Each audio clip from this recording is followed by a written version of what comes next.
zvaari ibaba vachiti ari kubuda akanzi ari kubuda muchechi kana ari kubuda pai kana unoza ndakambosvika pane hotel muHarare. So my friend called me zvikanzi ngatimbogara tichikurukura. So kana muchikurukura, when God makes you fruitful, pamunoenda kunokurukura hamuzoti ngatisangane pana 40 patereti pana 40 pakona pa Mwari ngaombokuita fruitful. Amen. Ngati Mwari ngaombokuita fruitful. Amen.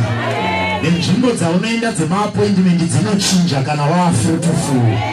Nepaunosangana nevanhu panochinja kana waa fruitful.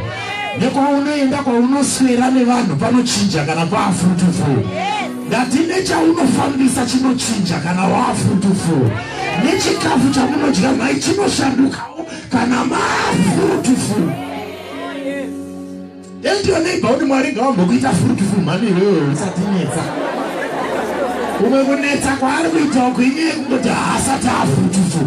Mwari vakamuita fruitful, aiwa haasi problem, munhu kwayo right.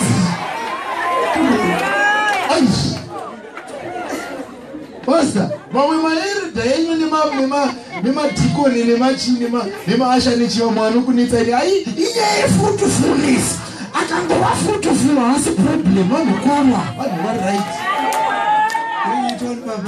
Kana umaneipa unogara nawo chaona kuti paanongotanga kuva fruitful kana noizi anoita idzi aite izvokusera munhu achiridza redio chiro makudukudukuduku inyaya yekusangove productive. Paanongova fruitful kana nekavolume kanokuudza kuti ava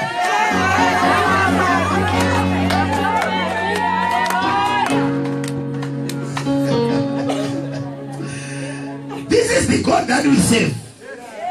Ndiye Mwari watinoshumira.